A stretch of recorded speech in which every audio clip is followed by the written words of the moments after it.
So the cool thing about how we laid out this judge's panel is the overall height from floor to the cap is 60 inches. So we're dead on 5 foot. And within that 60 inches, there's 48 inches of panel space. So we could just take this whole 4x8 sheet and basically we're installing it kind of on its side. So you can imagine the sheet is the height of the wainscot, and then we just cut our sections out and install it on the wall, and that maxes our material usage. So I'm gonna rip down my top panel out of this first, and then I'll rip down the bottom panel, and then I should have about 3.5 inches left because of the mid rail. And this guy just hit the tree with the excavator.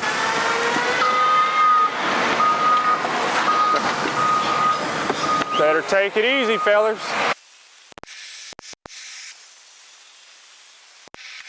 Now I can just take my small track, figure out my panel widths, and I'll start with the largest one in there, and that way I can max material usage on the sheet, and then I can just rip them down right here. And if I cut once, I cut 4 of them. So I'll have a couple of walls where I need 4 or more, so that'll actually work out really good. And if I only need a couple, then I'll just move these out of the way and cut the sheet one at a time.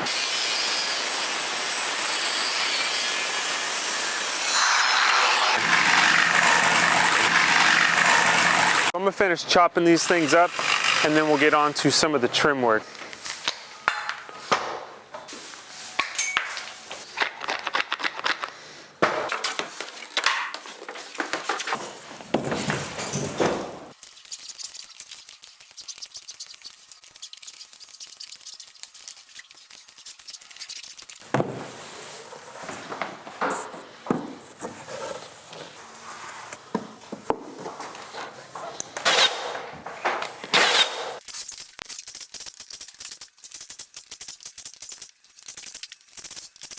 All right, moving right along here. You can see we have our tempered hardboard in for the most part. Got a couple of panels that we got to cut out for outlets, but most of it is in. So now we're pretty much working with a totally smooth surface. And now I'm gonna get started on cutting up these pieces of trim and trimming this thing out and really giving it some detail. And I'll show you guys what I'm using. Got my little jig set up here. This is a 1x2 with basically a piece of the tempered hardboard ripped down. So it gives it the same offset that it's gonna be in position on the walls. And then here's a look at the panel molding, or picture molding rather, that I use as a panel molding. It's that picture mold from Windsor 1, and it's a really nice clean looking molding. Has that nice bead there on the top. It usually goes installed like this on the wall, and actually they have some in this house. We covered it up with our plastic, but you can see it running at the bottom of the crown there. So basically I'm just going to start chopping these up, set my stop block up, and get these things glued together.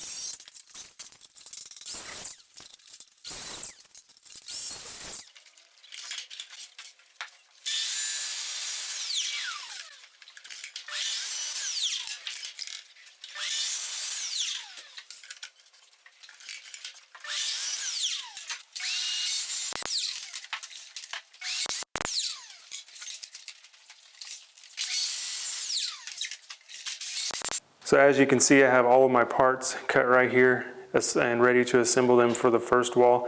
And I stack them like this so I don't lose track, because when you start cutting up like 24 pieces, it's real easy to lose track of what number you're on. And then I've got all the small verticals for the top panel here, and then all the large verticals for the bottom panel leaning against the wall over there. And I'm going to be assembling these using the good old-fashioned CA glue, like always. And when you're doing the CA glue, it's real important that all these pieces are cut perfectly on the stop block. Again, I will emphasize the stop block over and over again, because doing pre-assembled and then installing it on the wall is the only way it's going to work is with the stop block, and it's really the smartest and most efficient way anyways. Highly recommend pre-assembling these panel moldings versus installing them like piece by piece on the wall, because you're going to get a way better result having these pre-glued and installing them as one piece. And you guys have seen me do this multiple times. And one thing I really want to emphasize too, on these offset panel moldings, I cut them a little bit smaller than what they need to be because they hang over and they like overlap the 1x material. So pay attention to this sound right here. I can move this thing up and down. There's just a really slight room there, and what that does is that allows me to just make sure these things are going to fit without bringing out the rubber mallet, but it's already out right there, so if we need it, we'll go ahead and use it. So what I can do is I can grab 2 from that stack and then 2 from this stack, and that'll make up my top panel there. And these parts are pretty much rectangular. I mean, they are rectangles, so it's not really hard to get them confused. But when you have more of like a square panel, you really don't want to get your parts mixed up, because you could glue up the wrong piece in the wrong place. And that's pretty obvious too, because whenever you glue these things together, they're kind of like self-squaring. So by the time you get to like the last piece, you're gonna know it's way off, and then you have to break it off. So anyways, I'm gonna go ahead and get started and go into my little headphone world here.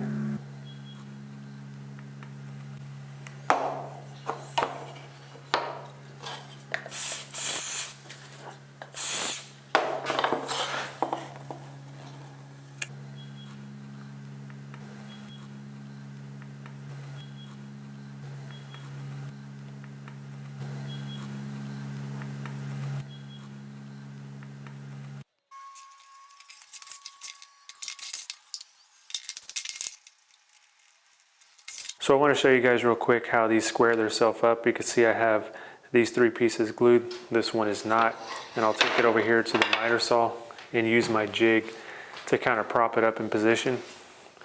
So what I'll do is I'll set this, the one that's not glued, right there in position. And then I can just take this, and then it's a little tricky doing this one-handed, but you can see it'll just slide into place. And these things will square themselves up really nicely.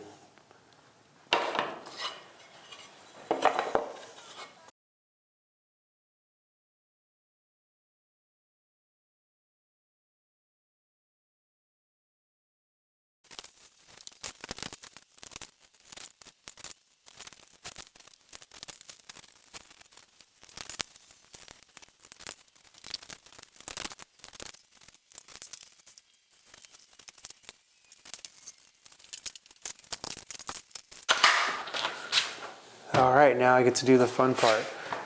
Install all of these and move on to the next wall. And what I'll probably do, just because I'm making the video, I kind of just wanted to show you guys this completed, but usually we'll cut everything for the whole entire project.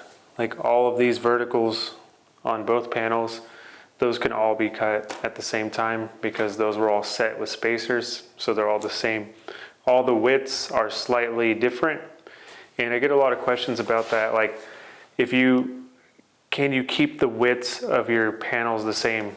And the answer is absolutely not, unless you just get lucky, because the wall is going to tell you how many panels you can have. So on one wall you can keep them the same, but on the next wall to my left over here, they're about 1 inch smaller over here. So it's just, it is what it is. So I'm going to go ahead and get these installed, and this is a pretty easy part. Just got my 18 gauge brad nailer here, and then I can just set them in place, and just like that we have some super nice trim work with a lot of depth and a lot of shadow line. So it basically is like a board and batten right now, and you can just pop this thing on here and change the whole look of it, and you can hear that wiggle room there too. So what I'll do with that, it goes from left to right and up and down, so I'll just push it up and I'll push it to the left as much as it'll go, just so they're all consistent. That that little bit of room right there is maybe 1/8 of an inch. So it's not really like if one of them's a little more to the left or right, you would ever even know or see that. So yeah, that's essentially it. I'll get this thing installed.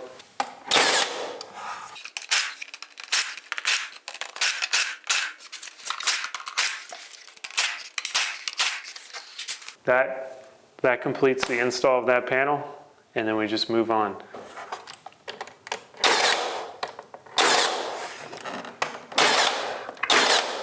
Super simple install, nothing to it really. So there's our first double panel right there trimmed out. I'm going to keep going down the row here, get the rest of these pieces put in, and I'll show you guys how it looks at the end.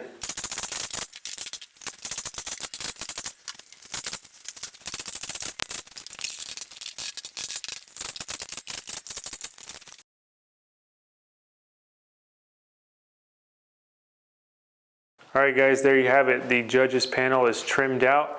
You can see how it looks after, and this was before. So I've got to continue that all through here, all the way around and down a little hallway through there. And that's it. So a lot more panel moldings to cut here, and it's gonna go by pretty quick using the stop block and pre-assembling like this.